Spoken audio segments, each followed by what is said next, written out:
ਜਲੰਧਰ ਬਾਈ election ਨੂੰ ਲੈ ਕੇ ਚੋਣ ਪ੍ਰਚਾਰ ਸਿਖਰਾਂ ਤੇ ਪਹੁੰਚ ਚੁੱਕਾ ਹੈ ਤੇ ਅੱਜ ਚੋਣ ਪ੍ਰਚਾਰ ਦਾ ਆਖਰੀ ਦਿਨ ਹੈ। ਬੜਾ ਹੀ ਦਿਲਚਸਪ ਮੁਕਾਬਲਾ ਵੇਖਣ ਨੂੰ ਮਿਲ ਰਿਹਾ ਕਿਉਂਕਿ 2019 ਦੀਆਂ ਲੋਕ ਸਭਾ ਦੀ ਇਲੈਕਸ਼ਨ ਦੀ ਗੱਲ ਕਰੀਏ ਤਾਂ ਚਰਨਜੀਤ ਸਿੰਘ ਅਟਵਾਲ ਜਿਹੜੇ ਕਿ ਇੰਦਰਇਕਬਾਲ ਸਿੰਘ ਅਟਵਾਲ ਦੇ ਪਿਤਾ ਨੇ ਉਹ ਇੱਥੋਂ ਤਕੜੀ ਯਾਨੀ कि ਸ਼੍ਰੋਮਣੀ ਅਕਾਲੀ ਦਲ ਬਾਦਲ ਦੇ ਚੋਣ ਨਿਸ਼ਾਨ ਤੇ ਜਿਹੜਾ ਕਿ ਇੱਥੇ ਲੜੇ ਸੀਗੇ ਤਾਂ ਹੁਣ ਉਹਨਾਂ ਦਾ ਜਿਹੜੇ ਬੇਟਾ ਆ ਉਹ ਭਾਜਪਾ ਦੇ फुल तो जोड़ा कि निशान से इलैक्शन लड़ रहे हैं। सारे नाल चरणजीत सिंह अटवाल मौजूद ने, गलबात कर लिया। अटवाल साहब, बड़ा बड़ा सियासी करियर रहा तुहाडा ते किस तरह का महसूस होता है जो 60-70 साल अकाली दल से उस तो बाद हुण तुसीं बीजेपी ज्वाइन कर ली? देखो, मैं समझना जिंदगी विच बड़े उतरा चढ़ा आए। मैं श्रोमणी अकाली दल विच बतौर सिपाही दे मैं पहलों ये गल करदे हाँ कि मैं बतौर सिपाही दे को तकरीबन 65 साल 1957 विच गुरु नानक गुजरांवाला गुरु नानक खालसा कॉलेज विच असी बाबा जीवन सिंह दिन मनाया और उदों तो श्रोमणी अकाली दल दे बतौर वर्कर दे असी सियासत विच मैं आया। इसलिए उदों तो लैके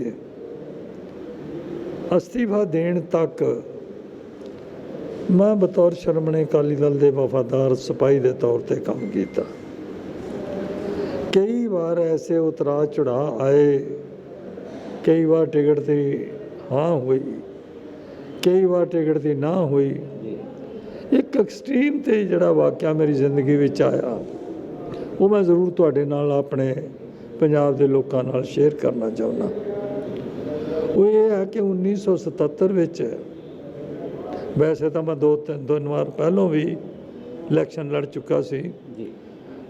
69 की गल है कि 68 की सॉरी गल है जदों भगवान वाल्मीकि जी के बारे कुछ अपमानजनक शब्द कह गया तो उस वेले मैं अपने गरीब भाईचारे का भगवान वाल्मीकि जी के अपमानजनक शब्द कहण ते ये जिहड़ी एजीटेशन हुई ਉਹਦੇ ਵਿੱਚ मैं बड़ा ਵੱਡਾ हिस्सा लिया। ਉਹਦੇ ਵਿੱਚ बड़ा अपने तौर पर योगदान पाउण ਦੀ मैं कोशिश की और ਜਦੋਂ अंत ਵਿੱਚ ख़त्म होया समझौता होया ਉਹਦੇ ਵਿੱਚ मैं एक किस्म ਦਾ अपना चंगा वर्कर निखर के अपने समाज ਦਾ सामने आ गया।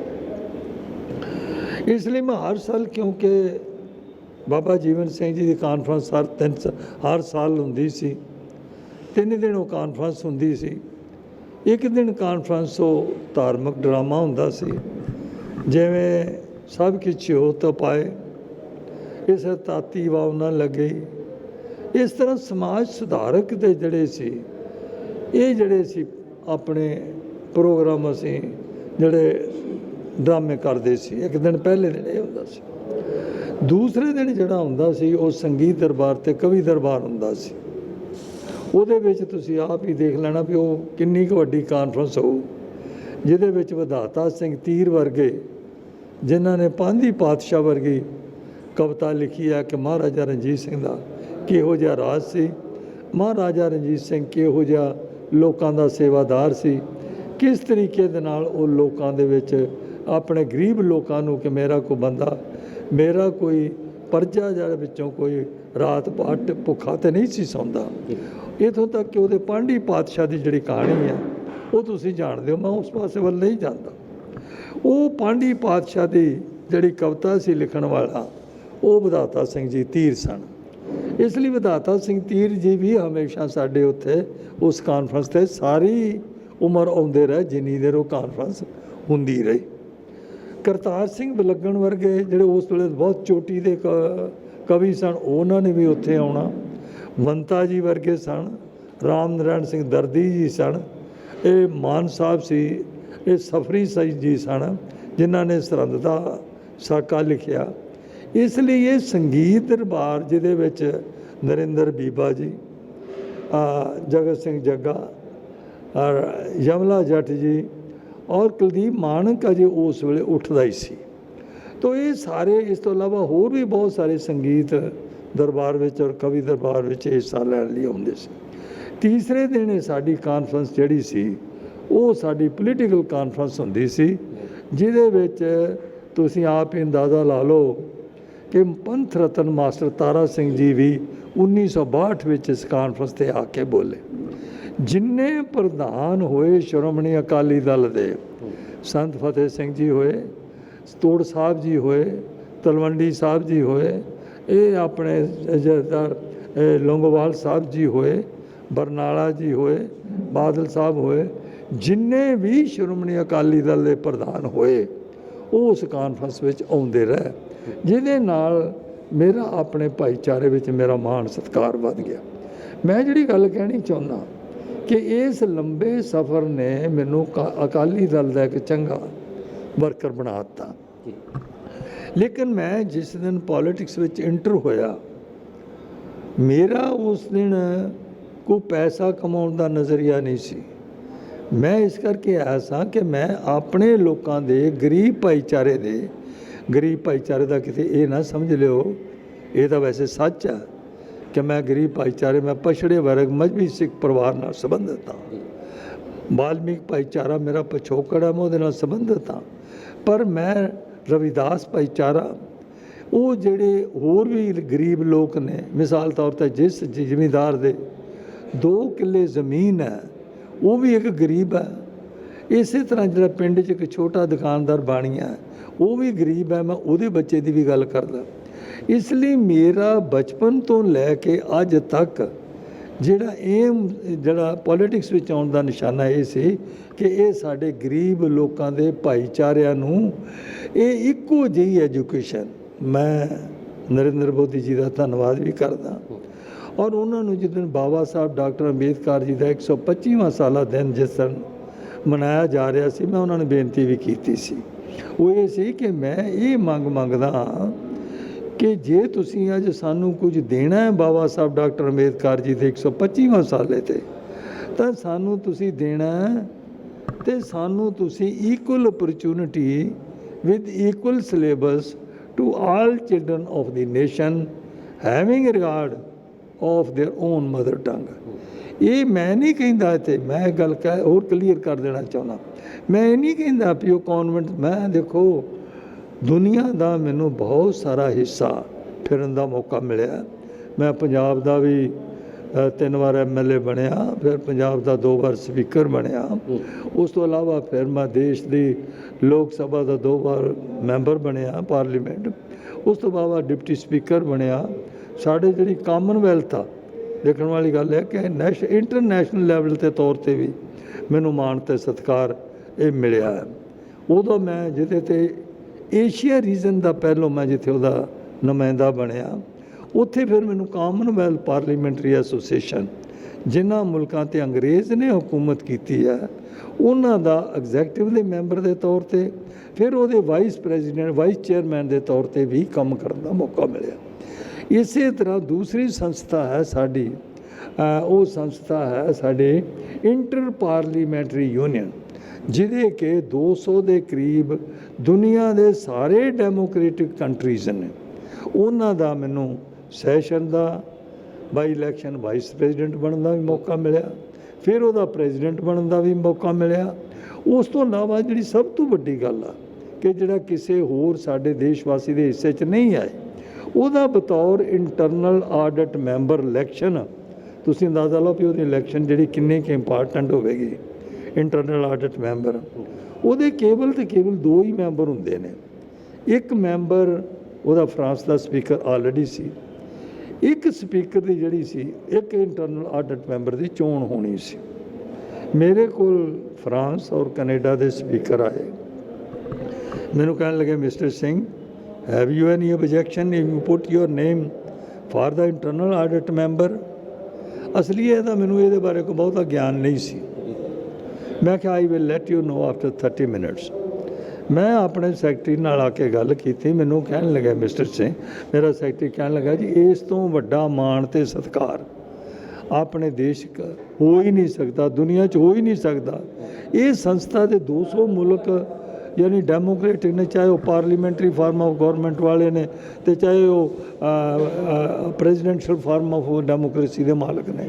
ਇਸ ਲਈ ਇੱਥੇ ਤੁਹਾਡਾ ਇਹ as a internal audit member ਚੁਣਿਆ ਜਾਣਾ ਤੁਹਾਡੇ ਲਈ, ਸਿੱਖ ਕੌਮ ਲਈ ਔਰ ਸਮੁੱਚੇ ਦੇਸ਼ ਲਈ ਬਹੁਤ ਮਾਣ ਤੇ ਸਤਿਕਾਰ ਵਾਲੀ ਗੱਲ ਆ।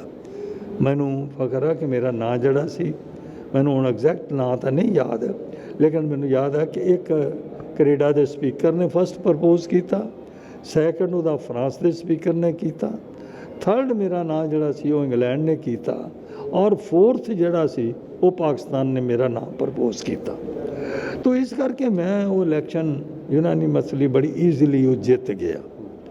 ਤੋ ਮੈਂ ਇਹ ਸਮਝਣਾ ਕਿ ਇਹ ਸਾਰਾ ਜਿੱਥੇ ਮੇਰੇ ਪਾਰਟੀ ਨੂੰ, ਸਰਦਾਰ ਪ੍ਰਕਾਸ਼ ਸਿੰਘ ਬਾਦਲ ਨੂੰ, ਜਿਨ੍ਹਾਂ ਦਾ ਅੱਜ ਵੀ ਮੈਂ ਸਤਿਕਾਰ ਕਰਦਾ, ਕਿ ਮੈਨੂੰ ਉਹਨਾਂ ਦੇ ਨਾਲ 65 ਸਾਲ ਮੇਰੀ ਜ਼ਿੰਦਗੀ ਦਾ ਬਹੁਤ ਵੱਡਾ ਹਿੱਸਾ, 65 ਸਾਲ ਉਹਨਾਂ ਨਾਲ ਕੰਮ ਕਰਨ ਦਾ ਮੌਕਾ ਮਿਲਿਆ। ਮੈਂ ਅੱਜ ਵੀ ਉਹਨਾਂ ਦਾ ਸਤਿਕਾਰ ਕਰਦਾ। ਇਹ ਠੀਕ ਆ ਕਿ ਮੈਂ ਸਮਝਣਾ ਕਿ ਉਹ ਜਿਹੜਾ ਸੀ ਉਹਦੇ ਨਾਲ ਮੇਰਾ ਮਾਣ ਸਤਿਕਾਰ, ਔਰ ਯੂਐਨਓ ਵਿੱਚ ਵੀ ਮੈਨੂੰ 2-3 ਵਾਰ ਦੇਸ਼ ਦੀ ਨੁਮਾਇੰਦਗੀ ਕਰਨ ਦਾ ਮੌਕਾ ਮਿਲਿਆ। ਔਰ ਖਾਸ ਕਰਕੇ ਮੈਂ ਧੰਨਵਾਦ ਵੀ ਕਰਨਾ ਚਾਹੁੰਦਾ ਮੋਦੀ ਜੀ ਦਾ, ਜਿਨ੍ਹਾਂ ਨੇ ਮੈਨੂੰ, ਇਹਨਾਂ ਨੇ ਉਚੇਚੇ ਤੌਰ ਤੇ ਯੂਐਨਓ ਵਿੱਚ ਬਾਬਾ ਸਾਹਿਬ ਡਾਕਟਰ ਅੰਬੇਦਕਰ ਜੀ ਦਾ 125ਵਾਂ ਸਾਲਾ ਦਿਨ ਜਦੋਂ ਮਨਾਇਆ ਜਾ ਰਿਹਾ ਸੀ, ਤਾਂ ਦੇਸ਼ ਦੀ ਨੁਮਾਇੰਦਗੀ ਕਰਨ ਲਈ ਮੈਨੂੰ ਉੱਥੇ ਭੇਜਿਆ। ਇਸ ਲਈ ਮੇਰਾ ਕਹਿਣ ਤੋਂ ਭਾਵ ਇਹ ਹੈ ਕਿ ਬੜਾ ਮਾਣ ਤੇ ਸਤਿਕਾਰ ਮੈਨੂੰ ਮੇਰੇ ਦੇਸ਼ ਦੇ ਲੋਕਾਂ ਨੇ, ਮੇਰੀ ਸਟੇਟ ਦੇ ਲੋਕਾਂ ਨੇ, ਔਰ ਖਾਸ ਕਰਕੇ ਮੈਂ ਕਹਿਣਾ ਚਾਹੁੰਦਾ ਪੰਜਾਬ ਦੇ ਲੋਕਾਂ ਨੇ, ਮੇਰੇ ਹਲਕਿਆਂ ਨੇ, ਇਹ ਦਾਖਾ ਹਲਕਾ, ਕੂਮਕਲਾ ਹਲਕਾ ਔਰ ਪਾਇਲ ਹਲਕਾ, ਜਿਨ੍ਹਾਂ ਨੇ ਮੈਨੂੰ ਪੰਜਾਬ ਦਾ 2 ਵਾਰ ਸਪੀਕਰ ਬਣਾਇਆ, ਔਰ ਦੁਆਬੇ ਦੇ ਖਾਸ ਕਰਕੇ ਲੋਕਾਂ ਦਾ। ਮੈਂ ਫਲੌਰ ਤੋਂ 2004 ਵਿੱਚ ਇਲੈਕਸ਼ਨ ਲੜ ਰਿਹਾ ਸੀ ਪਾਰਲੀਮੈਂਟ 'ਚ। ਇਹਨਾਂ ਨੇ ਉਸ ਵੇਲੇ ਇੱਥੋਂ ਮੈਨੂੰ ਜਿਤਾ ਕੇ, ਜਿਹਦੇ 'ਚ ਨੂਰ ਮਹਿਲ, ਬੰਗਾ, ਇਹ ਨਕੋਦਰ ਦਾ ਵੀ, ਸ਼ਾਹਕੋਟ ਦਾ ਵੀ ਕੁਝ ਹਿੱਸਾ ਸੀ। ਇਹ ਜਿਹੜੇ ਸਨ, ਫਲੌਰ ਸੀ, ਬੰਗਾ ਸੀ, ਨਵਾਂ ਸ਼ਹਿਰ ਸੀ, ਇਹ ਫਗਵਾੜਾ ਸੀ, ਸ਼ਾਮ 84 ਸੀ, ਇਹ ਸ੍ਰੀ ਹਰਗੋਬਿੰਦਪੁਰ ਸਾਹਿਬ ਸੀ, ਸ਼ਾਮ ਹੋਰ ਵੀ ਜਿਹੜੇ ਨਾਲ ਲੱਗਦੇ ਇਲਾਕੇ ਸਨ। ਇਹਨਾਂ ਨੇ ਮੈਨੂੰ ਇੱਥੋਂ ਜਿਤਾ ਕੇ ਭੇਜਿਆ।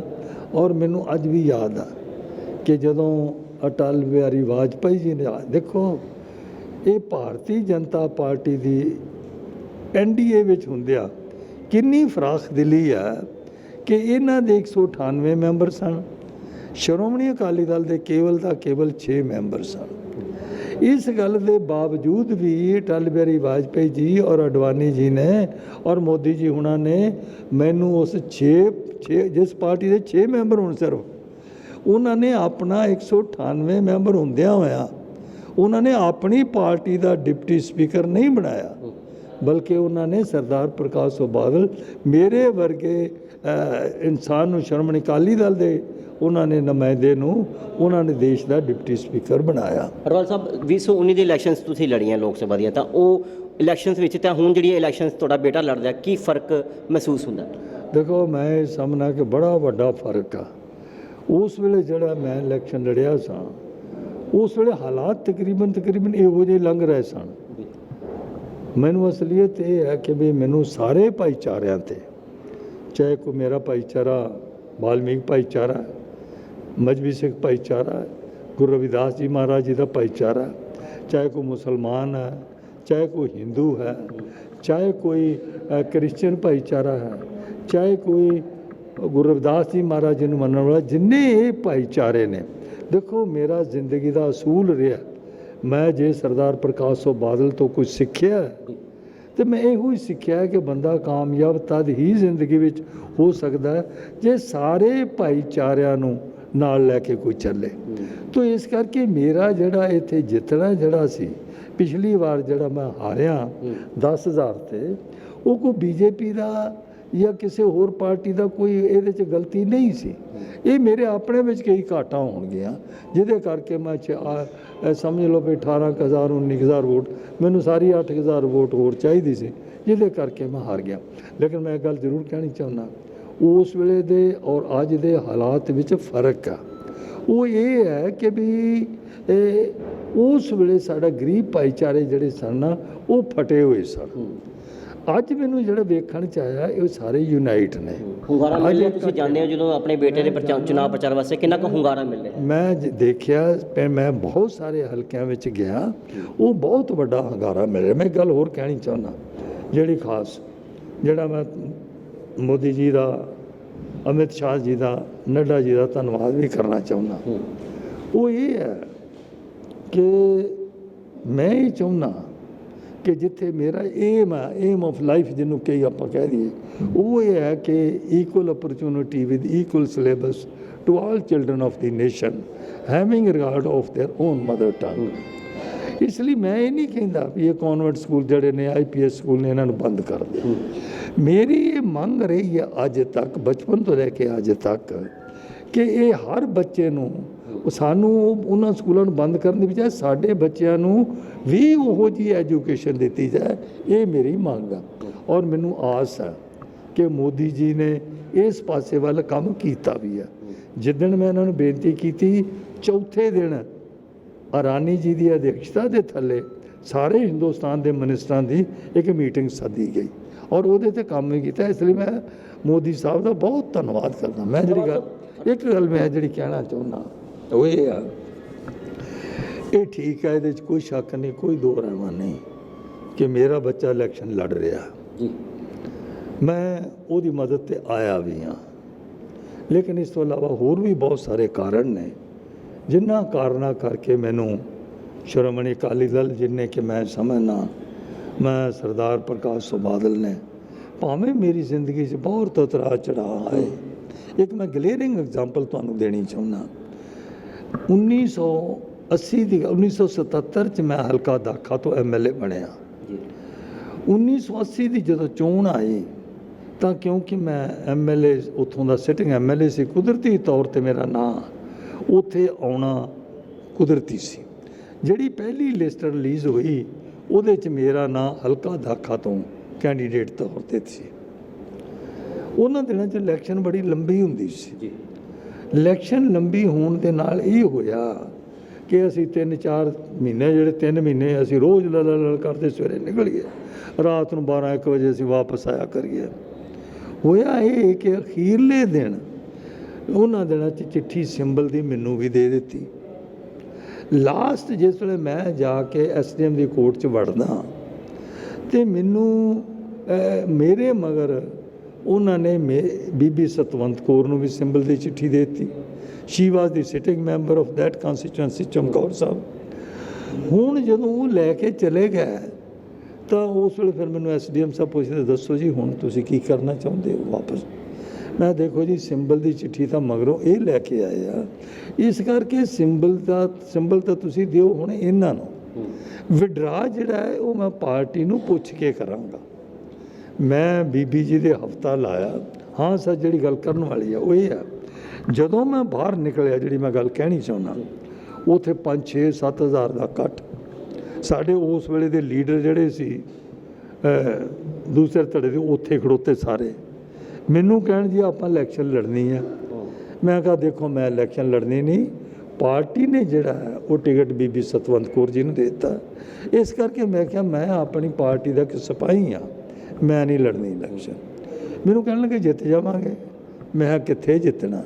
ਮੈਂ ਕਿਹਾ ਫਰਜ਼ ਕਰੋ ਇਹ ਹੋਣੀ ਅਣਹੋਣੀ ਜਿਹੜੀ ਹੈ, ਅਣਹੋਣੀ ਹੋਣੀ ਵੀ ਹੋ ਜਾਏ, ਮੈਂ ਜਿੱਤ ਵੀ ਜਾਵਾਂ। ਮੈਂ ਕਿਹਾ ਮੈਂ ਆਪਣੇ ਮੱਥੇ ਦੇ ਸਿਰ ਦੇ ਉੱਪਰ, ਮੈਂ ਆਪਣੇ ਮੱਥੇ ਦੇ ਸਾਰੀ ਉਮਰ ਲਈ ਇਹ ਕਲੰਕ ਨਹੀਂ ਲੈਣਾ ਕਿ ਵੀ ਦੇਖੋ ਜੀ ਇਹਨੇ ਪਾਰਟੀ ਦੇ ਕੈਂਡੀਡੇਟ ਨੂੰ ਹਰਾ ਕੇ ਆਪ ਇਹ MLA ਬਣ ਗਿਆ। ਮੈਂ ਕਿਹਾ ਮੇਰੇ ਮੱਥੇ ਤੋਂ ਇਹ ਕਲੰਕ ਉਤਰਨਾ ਹੀ ਨਹੀਂ, ਭਾਵੇਂ ਜਿੰਨਾ ਮਰਜ਼ੀ ਕੋਸ਼ਿਸ਼ ਕਰ ਲਾਂ। ਇਸ ਕਰਕੇ ਮੈਂ ਬੀਬੀ ਹੋਣਾ ਇਹ ਆ ਵੀ ਆਪਾਂ 2-4-5 ਹਜ਼ਾਰ ਵੋਟ ਲੈਣੀ ਆ ਔਰ ਬੀਬੀ ਜੀ ਨੇ 2-2.5 ਹਜ਼ਾਰ 'ਤੇ ਹਾਰ ਜਾਣਾ। ਵਾਕਿਆ ਬੀਬੀ ਸਤਵੰਤ ਕੌਰ ਜੀ ਉਸ ਇਲੈਕਸ਼ਨ ਵਿੱਚ 2-2.5 ਹਜ਼ਾਰ 'ਤੇ ਜਿੱਤੇ।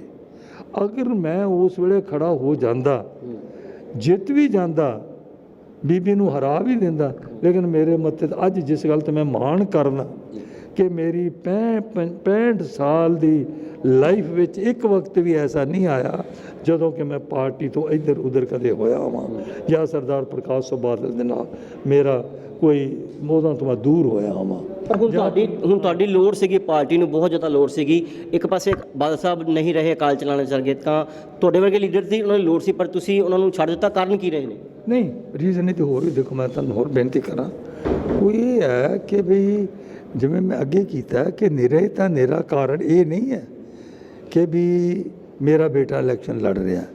ਦੇਖੋ, ਮੈਂ ਕੁਝ ਮੇਰੇ ਮਸਲੇ ਨੇ ਪਛੜੇ ਵਰਗ ਦੇ ਭਾਈਚਾਰੇ ਵਿੱਚੋਂ, ਜਿਨ੍ਹਾਂ ਵਿੱਚੋਂ ਮੈਂ ਹਾਂ, ਜਿਨ੍ਹਾਂ ਦੇ ਨਾਲ ਮੈਂ ਗਰੀਬ ਕਿਸਾਨ ਨੂੰ ਵੀ ਜੋੜਦਾ।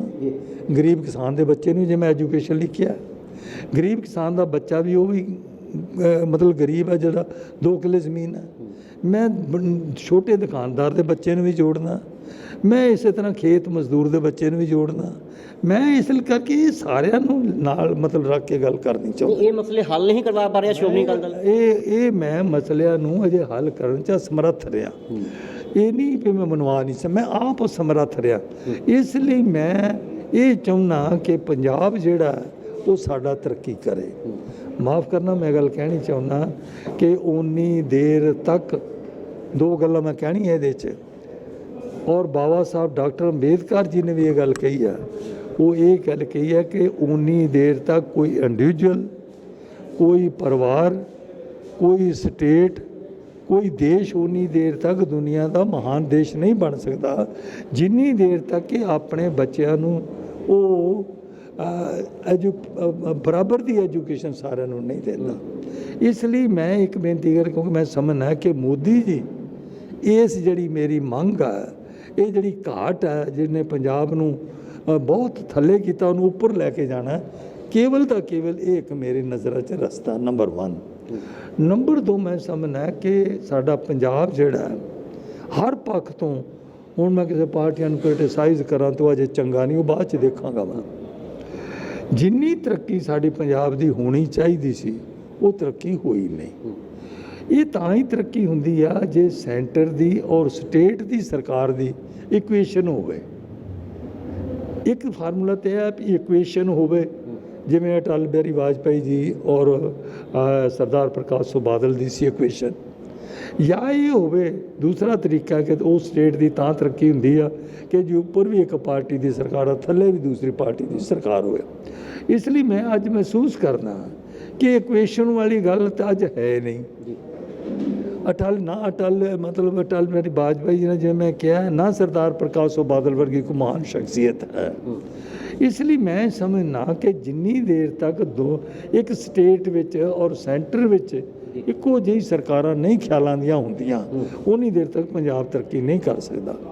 ਇਸ ਲਈ ਮੈਂ ਸਮਝਦਾ ਕਿ ਇਸ ਵੇਲੇ ਸਾਨੂੰ ਪੰਜਾਬ ਦੇ ਜਿਹੜੇ ਮਸਲੇ ਨੇ, ਬਹੁਤ ਮਸਲੇ ਨੇ, ਜੇ ਮੈਂ ਗਿਣਨਾ ਸ਼ੁਰੂ ਕਰਾਂ ਤੇ ਮੇਰਾ ਖਿਆਲ ਉਸੇ ਤੇ ਹੀ ਆਪਣਾ ਘੰਟਾ ਨਿਕਲ ਜਾਵੇ। ਮੋਟੇ ਮਸਲੇ ਜਿਹੜੇ ਕਿ ਗੱਲ ਕਰ ਲੈਣੇ, ਕਿਹੜੇ ਮੋਟੇ ਮਸਲੇ ਨੇ ਪੰਜਾਬ ਦੇ ਜਿਹੜੇ ਕਿ ਹੱਲ ਨਹੀਂ ਹੋ ਪਏ? ਪੰਜਾਬ ਵਿੱਚ ਇੰਡਸਟਰੀਅਲ ਪੁਆਇੰਟ ਆਫ ਵਿਊ ਨਾਲ ਤਬਾਹ ਹੋ ਗਿਆ। ਪੰਜਾਬ ਦਾ ਕਿਸਾਨ ਖੇਤੀ ਦੇ ਪੱਖੋਂ ਕੋਈ ਐਸਾ ਕਿਸਾਨ ਨਹੀਂ, ਚਾਹੇ ਉਹ 2 ਕਿੱਲੇ ਦਾ ਮਾਲਕ ਆ ਤੇ ਚਾਹੇ ਉਹ 20 ਕਿੱਲੇ ਦਾ ਮਾਲਕ ਆ, ਉਹਨੂੰ ਕੋਈ ਬਚਦਾ ਕੁਛ ਨਹੀਂ। ਇਸ ਲਈ ਇਸੇ ਤਰ੍ਹਾਂ ਸਾਡਾ ਜਿਹੜਾ ਵੱਡੀ ਗੱਲ ਤੇ ਜੇ ਮੈਂ ਇਹ ਕਹਾਂ, ਸਾਡੀ ਸਿੱਖ ਭਾਈਚਾਰੇ ਦੇ ਨਾਲ ਅਜੇ ਤੱਕ ਇਨਸਾਫ ਹੀ ਨਹੀਂ ਹੋਇਆ। ਉਹ ਇਨਸਾਫ ਕਿੰਨੇ ਕਰਨਾ ਸੀਗਾ? 1984 ਦੇ ਦੰਗਿਆਂ ਵਿੱਚ ਤੁਸੀਂ ਆਪ ਅੰਦਾਜ਼ਾ ਲਾ ਲਓ ਕਿ ਜਿਹਨੂੰ ਕਦੇ ਵੀ ਸਿੱਖ ਕੌਮ ਭੁੱਲ ਨਹੀਂ ਸਕਦੀ। ਸਾਡੇ ਬੱਚਿਆਂ ਦੇ, ਮੈਨੂੰ ਯਾਦ ਹੈ, ਮੈਂ ਆਪ ਦੇਖਿਆ, ਸਾਡੇ ਬੱਚਿਆਂ ਦੇ ਟਿਊਬ ਰਾਹੀਂ ਉਹਨਾਂ ਦੇ ਪੇਟ ਵਿੱਚ ਪੈਟਰੋਲ ਪਾ ਕੇ ਫਿਰ ਉਹਨਾਂ ਨੂੰ ਅੱਗ ਲਾਉਣਾ ਤੇ ਪਟਾਕਿਆਂ ਵਾਂਗੂ ਜਦੋਂ ਫਟਣਾ ਤੇ ਉਹਨਾਂ ਨੇ ਹੱਸਣਾ, ਖੁਸ਼ ਹੋਣਾ। ਔਰ ਜਦੋਂ ਇਹ ਹੋਵੇ ਵੀ ਕਿਉਂ ਨਾ, ਸਾਡੇ ਲੋਕਾਂ ਦੇ ਗਲਾਂ ਵਿੱਚ ਟਾਇਰ ਵੀ ਕਿਉਂ ਨਾ ਪੈਣ, ਜਦੋਂ ਕਿ ਉਸ ਪਾਰਟੀ ਦਾ ਹੈਡ ਹੀ ਇਹ ਕਹਿੰਦਾ ਕਿ ਉਸ ਦੇਸ਼ ਦਾ ਪ੍ਰਧਾਨ ਮੰਤਰੀ ਉਹ ਕਹਿੰਦਾ ਕਿ ਜਬ ਇਹ ਬੜਾ ਦਰਖਤ ਗਿਰਤਾ ਹੈ ਤਾਂ ਧਰਤੀ ਕਾਂਪਤੀ ਹੈ। ਇਸ ਲਈ ਮੇਰਾ ਮਤਲਬ ਕਿ ਉਹ ਸਿੱਖ ਕੌਮ ਦੇ ਲਈ ਮੈਂ ਸਮਝਦਾ, ਜਿਹਦੇ ਕੋਈ ਲਫ਼ਜ਼ ਮੈਨੂੰ ਲੱਭਦਾ ਹੀ ਨਹੀਂ, ਮੈਂ ਸਮਝਦਾ ਕਿ ਉਹ ਇੱਕ ਐਸਾ ਭਿਆਨਕ ਦੌਰ ਸੀ ਜਿਹਦੇ ਵਿੱਚ ਸਿੱਖ ਕੌਮ ਨੂੰ ਕੋਹ ਕੇ ਮਾਰਿਆ ਗਿਆ। ਇਹ ਕਤਲੋ ਗਾਰਤ ਦਾ ਮੌਕਾ ਸੀ। ਇਸ ਲਈ ਮੈਂ ਬੇਨਤੀ ਕਰਨੀ ਚਾਹੁੰਦਾ ਕਿ ਸਾਡੇ ਕਾਤਲਾਂ ਨੂੰ, ਹੁਣ ਮੈਂ ਜੇ ਕਿ ਉਸ ਵੇਲੇ ਦੀ ਸਰਕਾਰ ਦੇ ਨਾਂ ਲਵਾਂ ਤਾਂ ਮੈਂ ਸਮਝਦਾ ਇੰਨਾ ਚੰਗਾ ਨਹੀਂ ਲੱਗਦਾ। ਅਜੇ ਉਹ ਬਾਅਦ 'ਚ ਦੇਖਾਂਗੇ। ਉਸ ਵੇਲੇ ਦੀ ਸਰਕਾਰ ਨੇ ਬਜਾਏ ਇਸ ਗੱਲ ਦੇ ਕਿ ਸਾਡੇ ਜ਼ਖਮਾਂ ਦੇ ਉੱਪਰ ਮਲਮ ਲਾਉਣ ਦੀ, ਉਹ ਸਰਕਾਰ ਨੇ ਸਾਡੇ ਕਾਤਲਾਂ ਨੂੰ, ਜੇ ਮੈਂ ਨਾਂ ਲਵਾਂ ਤਾਂ ਮੈਂ ਨਾਂ ਵੀ ਲੈ ਦਿੰਦਾ, ਟਾਈਟਲਰ ਸੀ, ਸੰਜੇ ਸੀ, ਸੱਜਣ ਕੁਮਾਰ ਸੀ, ਭਗਤ ਸੀ, ਇਹੋ ਜਿਹੇ ਹੋਰ ਸੀ, ਬਜਾਏ ਇਹ ਸਿੱਖ ਕੌਮ ਦੇ ਕਾਤਲਾਂ ਨੂੰ ਇਹ ਸਜ਼ਾ ਦਿੰਦੇ, ਸਜ਼ਾਵਾਂ ਦਿਵਾਉਂਦੇ, ਅਦਾਲਤ ਦੇ ਕਟਹਿਰੇ ਵਿੱਚ ਖੜੇ ਕਰਦੇ। ਇਹਨਾਂ ਨਾਲ ਇਹ ਨਹੀਂ ਇਕੱਲੇ, ਹੋਰ ਵੀ ਬਹੁਤ ਸਾਰੇ ਸਨ। ਇਹਨਾਂ ਸਾਰਿਆਂ ਨੂੰ ਅਦਾਲਤ ਦੇ ਕਟਹਿਰੇ ਵਿੱਚ ਖੜਾ ਕਰਕੇ ਸਿੱਖ ਕੌਮ ਨੂੰ, ਸਿੱਖ ਜਿਨ੍ਹਾਂ ਦੇ ਕਈ ਮਾਵਾਂ ਦੇ ਬੱਚਿਆਂ ਨੂੰ ਮਾਰਤਾ, ਕਈ ਮੇਰੇ ਆਪਣੇ ਮੈਂ ਸਮਝਣਾ ਕਿ ਸਾਡੇ ਆਪਣੇ ਸਬਜ਼ੀ ਮੰਡੀ ਰਿਸ਼ਤੇਦਾਰ ਰਹਿੰਦੇ ਸੀ 240 45, ਉਹ ਇੱਕ ਪਰਿਵਾਰ ਦੇ ਉਹ ਪਰਿਵਾਰ ਦੇ ਬੱਚੇ, ਉਹ ਪਰਿਵਾਰ ਦੇ ਮੈਂਬਰ ਹੀ ਸਾਰੇ ਮਾਰ ਦਿੱਤੇ। ਜਿਨ੍ਹਾਂ ਨੇ ਲੇਡੀ ਸਿਰਫ ਬਚੀਆਂ, ਇੱਕ ਬੱਚਾ ਸਿਰਫ ਉਹਨਾਂ ਦੇ ਪਰਿਵਾਰਾਂ 'ਚੋਂ ਬਚਿਆ। ਹੁਣ ਤੁਸੀਂ ਦੱਸੋ ਉਹਨਾਂ ਨੂੰ ਇਨਸਾਫ ਕੌਣ ਦੇਵੇਗਾ? ਕਿਆ ਮੋਦੀ ਸਰਕਾਰ ਨੂੰ ਸਮਝਦੇ ਮੋਦੀ ਸਰਕਾਰ ਨੇ ਇਨਸਾਫ ਦਿੱਤਾ ਸਿੱਖਾਂ ਨੂੰ? ਮੈਂ ਇਹੋ ਗੱਲ ਬੇਨਤੀ ਕਰਨੀ ਚਾਹੁੰਦਾ, ਮੈਂ ਧੰਨਵਾਦ ਕਰਦਾ ਆਪਣੀ ਕੌਮ ਵੱਲੋਂ, ਆਪਣੇ ਭਾਈਚਾਰਿਆਂ ਵੱਲੋਂ।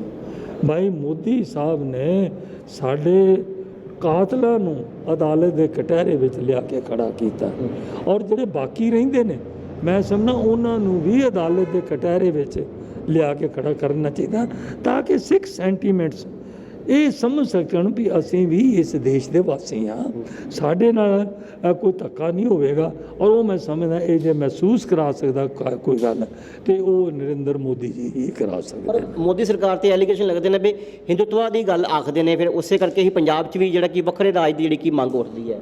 ਕਿਵੇਂ? ਮੈਂ ਤੁਹਾਡੀ ਗੱਲ ਨਹੀਂ ਹਿੰਦੂ ਰਾਜ ਦੀ ਗੱਲ ਉੱਠਦੀ ਹੈ ਸਾਰੇ ਦੇਸ਼ ਅੰਦਰ, ਤੇ ਉਸ ਤੋਂ ਬਾਅਦ ਫਿਰ ਪੰਜਾਬ 'ਚ ਵੀ ਵੱਖਰੇ ਰਾਜ ਦੀ ਜਿਹੜੀ ਵੀ ਖਾਲਿਸਤਾਨ ਦੀ ਮੰਗ ਉੱਠਦੀ ਹੈ। ਇਹਨੂੰ ਦੇਖੋ, ਇਹ ਤਾਂ ਜਿਹੜਾ ਆਪਣੀ ਪਾਰਟੀ, ਹਰ ਪਾਰਟੀ ਦਾ ਆਪਣਾ ਜੋ ਹੈ ਸੋਚ ਹੈ, ਇਹਦੇ ਬਾਰੇ ਮੈਂ ਕੋਈ ਕਮੈਂਟ ਕਰਾਂ ਇਹਨਾਂ ਚੰਗਾ ਨਹੀਂ ਲੱਗਦਾ। ਅਜੇ ਇਹ ਸਟੇਜ ਜਿਹੜੀ ਹੈ, ਕਿਉਂਕਿ ਮੈਂ ਸਮਝਦਾ ਅਜੇ ਤੁਸੀਂ ਇੱਥੇ ਰਹਿਣ ਦਿਓ। ਕੋਈ ਰੀਜ਼ਨ ਇਹ ਹੈ ਕਿ ਜੇ ਮੈਂ ਅੱਜ ਗੱਲ ਕਰਾਂਗਾ ਤਾਂ ਅੱਜ ਮਾਹੌਲ ਐਸਾ ਨਹੀਂ ਆ। ਇਹ ਮੈਂ ਇੱਕ ਗੱਲ ਜ਼ਰੂਰ ਮੈਂ ਕਹਿਣੀ ਚਾਹੁੰਦਾ ਕਿ ਜੋ ਮੋਦੀ ਜੀ ਚਾਹੁੰਦੇ ਆ ਕਿ ਸਾਰੇ ਫਿਰਕਿਆਂ ਵਿੱਚ, ਚਾਹੇ ਕੋਈ ਹਿੰਦੂ ਹੈ, ਚਾਹੇ ਕੋਈ ਸਿੱਖ ਹੈ, ਚਾਹੇ ਕੋਈ ਮੁਸਲਮਾਨ ਹੈ, ਚਾਹੇ ਕੋਈ ਈਸਾਈ ਹੈ, ਇਹਨਾਂ ਸਾਰਿਆਂ ਵਿੱਚ ਭਾਈਚਾਰਕ ਸਾਂਝ ਹੋਵੇ ਤਾਂ ਜੋ ਦੇਸ਼ ਤਰੱਕੀ ਕਰ ਸਕੇ। ਜਿਹੜੀ ਗੱਲ ਤੁਸੀਂ ਕਹਿੰਦੇ ਹੋ ਉਹ ਉਹਨਾਂ ਗੱਲਾਂ ਦਾ ਨਰਿੰਦਰ ਮੋਦੀ ਜੀ ਅਜੇ ਇਸ ਪਾਸੇ ਵੱਲ ਉਹ ਨਹੀਂ ਚਾਹੁੰਦੇ। ਇਹ ਕਾਰਨ ਕੀ ਰਹੇ ਨੇ ਪੰਜਾਬ ਅੰਦਰ ਭਾਜਪਾ ਦਾ ਜਿਹੜਾ ਕਮਲ ਉਹ ਕਿਉਂ ਨਹੀਂ ਖਿਲ ਪਾਉਂਦਾ? ਪਿਛਲੀਆਂ ਵੀ ਇਲੈਕਸ਼ਨ ਦੀ ਗੱਲ ਕਰੀ, ਵਿਧਾਨ ਸਭਾ ਦੀ ਇਲੈਕਸ਼ਨ ਦੀ ਗੱਲ ਕਰ ਲਈਏ ਜਾਂ ਲੋਕ ਸਭਾ ਦੀ ਇਲੈਕਸ਼ਨ ਦੀ ਗੱਲ ਕਰੀਏ, ਅਸਲੀਅਤ ਇਹ ਹੈ ਕਿ ਭਾਜਪਾ ਨੇ ਇਲੈਕਸ਼ਨ ਹੀ ਐਤਕੀ ਲੜੀ ਆ। ਪੰਜਾਬ ਵਿੱਚ ਜਿੰਨੀਆਂ ਅੱਜ ਤੱਕ ਇਲੈਕਸ਼ਨਾਂ ਹੋਈਆਂ ਉਹ ਬਤੌਰ ਛੋਟੇ ਭਰਾ ਦੇ ਲੜੀਆਂ। ਇਸ ਕਰਕੇ ਵੱਡੇ ਭਰਾ ਨੇ ਕੋਈ ਦੇ ਦਿੱਤਾ ਨਾ ਦਿੱਤਾ, ਥੋੜ੍ਹਾ ਦਿੱਤਾ ਬਹੁਤਾ ਦਿੱਤਾ, ਉਸੇ 'ਤੇ ਸਬਰ ਕਰਕੇ ਲੜਦੇ ਰਹੇ। ਇਹ ਪਹਿਲੀ ਵਾਰ ਹੈ ਜਦੋਂ ਕਿ ਇਹ ਭਾਰਤੀ ਜਨਤਾ ਪਾਰਟੀ ਸਿਰੇ 'ਤੇ ਜਾ ਕੇ ਹਰ ਪਿੰਡ ਵਿੱਚ ਜਾ ਕੇ ਵੋਟ ਮੰਗ ਰਹੀ ਹੈ। ਇਹ ਪਹਿਲੀ ਵਾਰ ਵਾਕਿਆ, ਔਰ ਰੋਲ ਆਪਣੇ ਤੌਰ 'ਤੇ ਮੰਗ ਰਹੀ ਹੈ। ਮੈਂ ਇਹ ਗੱਲ ਕਹਾਂਗਾ ਕਿ ਭਾਈ ਪੰਜਾਬ ਦੀ ਡਿਵੈਲਪਮੈਂਟ ਲਈ ਪੰਜਾਬ ਵਿੱਚ ਵੀ ਤੇ ਸੈਂਟਰ ਵਿੱਚ ਵੀ ਜਿਹੜੀ ਸਰਕਾਰ ਹੈ ਉਹ ਮੋਦੀ ਸਰਕਾਰ ਹੋਣੀ ਚਾਹੀਦੀ ਹੈ। ਪੰਜਾਬ ਦੇ ਬਹੁਤ ਮਸਲੇ ਨੇ, ਇਹ ਹੱਲ ਕਰ ਸਕਦਾ ਤੇ ਮੈਂ ਸਮਝਦਾ ਮੋਦੀ ਦੀ ਹੀ ਜਿੰਨੀ ਦਲੇਰੀ ਆ, ਜਿੰਨੀ ਇਹ ਜੋੜੀ ਹੈ ਨਾ, ਅਮਿਤ ਸ਼ਾਹ ਦੀ ਹੋਈ, ਮੋਦੀ ਜੀ ਦੀ ਹੋਈ, ਇਹਨਾਂ ਦੇ ਹੋਰ 4 ਸੱਜਣ ਐਸੇ ਨੇ, ਨੱਡਾ ਜੀ ਹੋਰ 4-5 ਸੱਜਣ ਜਿਹੜੇ ਪਾਲਿਸੀ ਮੇਕਰ ਨੇ, ਉਹ ਬੜੀ ਇਨਲਾਈਟਨ ਬੰਦੇ ਨੇ। ਔਰ ਮੈਂ ਸਮਝਦਾ ਕਿ ਇਸ ਇਲੈਕਸ਼ਨ ਤੋਂ ਦੇਖੋ, ਮੈਂ ਗੱਲ ਕਹਾਂ, ਮੈਂ ਪਾਰਲੀਮੈਂਟ ਦਾ ਮੈਂਬਰ ਵੀ ਰਿਹਾ, ਇਸ ਚੋਣ ਦੇ ਨਾਲ ਪਾਰਲੀਮੈਂਟ ਦੇ ਉੱਪਰ ਕੋਈ ਅਸਰ ਨਹੀਂ ਪੈਣਾ, ਮੋਦੀ ਜੀ ਦੀ ਸਰਕਾਰ ਡਿੱਗ ਨਹੀਂ ਜਾਣੀ। ਲੇਕਿਨ ਇਹ ਹੋਣਾ ਇਹ ਚੋਣ ਜਿੱਤਣ ਨਾਲ, ਮੋਦੀ ਜੀ ਦੇ ਚੋਣ ਜਿੱਤਣ ਨਾਲ ਇਹ ਹੋਣਾ ਕਿ ਲੋਕ ਦੇ ਪੰਜਾਬ ਦੇ ਇਹ ਦੁਆਬੇ ਦੇ ਲੋਕ ਇਹ ਸਮਝਦੇ ਆ ਕਿ ਮੋਦੀ ਦਾ ਜੋ ਕੰਮ ਕਰ ਰਿਹਾ, ਜੋ ਪਾਲਿਸੀਆਂ ਨੇ, ਚਾਹੇ ਉਹ ਨੈਸ਼ਨਲ ਲੈਵਲ ਦੀ ਪਾਲਿਸੀ ਹੈ, ਚਾਹੇ ਉਹ ਇੰਟਰਨੈਸ਼ਨਲ ਲੈਵਲ ਦੀ ਪਾਲਿਸੀ ਆ, ਚਾਹੇ ਉਹ ਅਮਰੀਕਾ ਨਾਲ ਸੰਬੰਧਿਤ ਹੈ, ਚਾਹੇ ਉਹ ਪਾਕਿਸਤਾਨ ਨਾਲ ਸੰਬੰਧਿਤ ਹੈ, ਚਾਹੇ ਹੋਰ ਕਿਸੇ ਮੁਲਕਾਂ ਨਾਲ ਸੰਬੰਧਿਤ ਹੈ, ਇਹ ਇੰਟਰਨੈਸ਼ਨਲ ਪਾਲਿਸੀ ਜਿਹੜੀ ਹੈ ਉਹ ਮੋਦੀ ਜੀ ਦੀ ਸਹੀ ਹੈ। ਇਹ ਸਾਬਤ ਹੋਣਾ ਇਸ ਬਾਈ ਇਲੈਕਸ਼ਨ ਤੋਂ। ਵਕਾਰ ਦਾ ਸਵਾਲ ਬਣ ਚੁੱਕਾ ਹੈ ਇਹ ਬਾਈ ਇਲੈਕਸ਼ਨ। ਕਿਆ ਸਮਝਦੇ ਹੋ, ਤੁਹਾਨੂੰ ਕਿਸ ਤਰ੍ਹਾਂ ਦਾ ਰਿਸਪੌਂਸ ਮਿਲਿਆ ਬੇਟੇ ਨੂੰ? ਬਾਈ ਇਲੈਕਸ਼ਨ ਨੇ ਸਾਬਤ ਕਰਨਾ ਕਿ ਇੰਟਰਨਲ ਮਾਮਲੇ ਨੇ, ਜਿਹੜੇ ਇੰਟਰਨਲ ਮਾਮਲੇ ਨੇ, ਇਹ ਮੋਦੀ ਸਾਹਿਬ ਜਿਸ ਤਰੀਕੇ ਨਾਲ ਹੱਲ ਕਰ ਰਹੇ ਨੇ, ਇਹ ਮੈਂ ਆਉਣ ਵਾਲੇ ਦੂਰ ਇਹਨਾਂ ਦਾ ਅਸਰ ਜਿਹੜਾ ਬਹੁਤ ਦੂਰ ਤੱਕ ਜਾਣਾ। ਹੁਣ ਮੈਂ ਉਹਨਾਂ ਮਸਲਿਆਂ ਨੂੰ ਨਹੀਂ ਗਿਣਾਉਂਦਾ। ਰੋਲ ਸਾਹਿਬ, ਲਾਸਟ ਸਵਾਲ ਹੈ, ਹੁਣ ਤੁਸੀਂ ਜਿਹੜੀ ਕਿ ਜਾ ਰਹੇ ਹੋ ਇਲੈਕਸ਼ਨ ਕੰਪੇਨ ਕਰ ਰਹੇ ਹੋ ਬੇਟੇ ਵਾਸਤੇ, ਤੇ ਕਿਸ ਤਰ੍ਹਾਂ ਦਾ ਹੁੰਗਾਰਾ ਮਿਲਿਆ? ਔਰ ਦੂਜੇ ਪਾਸੇ ਹੁਣ ਜਲੰਧਰ ਦੇ ਲੋਕਾਂ ਨੂੰ ਕੀ ਖਾਸ ਅਪੀਲ ਕਰਨਾ ਚਾਹੋਗੇ, ਕਿਉਂਕਿ ਅੱਜ ਜਿਹੜਾ ਕਿ ਉਹ ਆਖਰੀ ਦਿਨ ਹੈ ਪ੍ਰਚਾਰ ਦਾ? ਇੱਕ ਗੱਲ ਮੈਂ ਤੁਹਾਨੂੰ ਫਿਰ ਕਹਿ ਦਿਆਂ, ਮੈਂ ਸ਼੍ਰੋਮਣੀ ਅਕਾਲੀ ਦਲ ਨੂੰ ਕੇਵਲ ਤੇ ਕੇਵਲ ਆਪਣੇ ਬੇਟੇ ਦੀ ਇਲੈਕਸ਼ਨ ਲਈ ਨਹੀਂ ਛੱਡਿਆ, ਪਾਰਟੀ ਨੂੰ ਨਹੀਂ ਛੱਡਿਆ ਬੇਟੇ।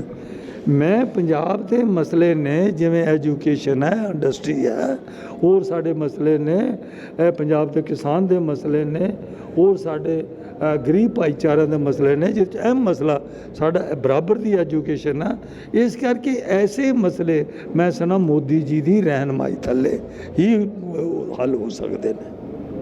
ਬਿਲਕੁਲ ਜੀ, ਇਹ ਨੇ ਚਰਨਜੀਤ ਸਿੰਘ ਅਟਵਾਲ, ਜਿਹੜੇ ਕਿ ਪੰਜਾਬ ਵਿਧਾਨ ਸਭਾ ਦੇ 2 ਵਾਰ ਦੇ ਸਪੀਕਰ ਵੀ ਰਹੇ ਨੇ ਤੇ ਲੋਕ ਸਭਾ ਦੇ ਡਿਪਟੀ ਸਪੀਕਰ ਵੀ ਰਹਿ ਚੁੱਕੇ ਨੇ। ਆਪਣੇ ਬੇਟੇ ਇੰਦਰ ਇਕਬਾਲ ਸਿੰਘ ਅਟਵਾਲ ਦਾ ਜਿਹੜਾ ਕਿ ਚੁਣਾਵ ਪ੍ਰਚਾਰ ਲਗਾਤਾਰ ਕਰ ਰਹੇ ਨੇ। ਵਕਾਰ ਦਾ ਸਵਾਲ ਬਣੀ ਹੋਈ ਹੈ, ਕਿਉਂਕਿ ਪਿਛਲੀਆਂ ਇਲੈਕਸ਼ਨਸ ਦੀ ਗੱਲ ਕਰੀਏ ਤਾਂ 19,000 ਵੋਟਾਂ ਤੋਂ ਚਰਨਜੀਤ ਸਿੰਘ ਅਟਵਾਲ ਜਿਹੜੇ ਕਿ ਸ਼੍ਰੋਮਣੀ ਅਕਾਲੀ ਦਲ ਤੋਂ ਲੜੇ ਸੀਗੇ, ਉਹਨਾਂ ਦੀ ਹਾਰ ਹੋਈ ਸੀ। ਪਰ ਇਸ ਵਾਰ ਇਹੀ ਆਖ ਰਹੇ ਨੇ ਵੀ ਜਿਹੜੇ ਵੀ ਪੰਜਾਬ ਦੇ ਮਸਲੇ ਨੇ, ਖਾਸ ਕਰਕੇ ਕਿਸਾਨਾਂ ਦੇ ਨੇ, ਮਜ਼ਦੂਰਾਂ ਨੇ, ਤਾਂ ਹੋਰ ਜਿਹੜੀਆਂ ਕਮਿਊਨਿਟੀਆਂ ਨੇ, ਗਰੀਬ ਕਮਿਊਨਿਟੀ ਨੇ, ਦਲਿਤਾਂ ਦੇ ਮਸਲੇ ਨੇ, ਉਹਨਾਂ ਮਸਲਿਆਂ ਦਾ ਹੱਲ ਜਿਹੜਾ ਕਰ ਹੋ ਸਕਦਾ ਹੈ ਤਾਂ ਉਹ ਮੋਦੀ ਸਰਕਾਰ ਹੀ ਕਰਵਾ ਸਕਦੀ ਹੈ। ਇਸ ਲਈ ਪੰਜਾਬ ਦੇ ਲੋਕਾਂ ਨੂੰ, ਖਾਸ ਕਰਕੇ ਜਲੰਧਰ ਦੇ ਲੋਕਾਂ ਨੂੰ ਇਹ ਅਪੀਲ ਕਰ ਰਹੇ ਨੇ ਵੀ ਇਸ ਵਾਰ ਜਿਹੜਾ ਕਿ ਭਾਜਪਾ ਨੂੰ ਮੌਕਾ ਦੇਣ ਤਾਂ ਜੋ ਉਹਨਾਂ ਦੇ ਮਸਲੇ ਜਿਹੜੇ ਕਿ ਉਹ ਹੱਲ ਹੋ ਸਕਣ।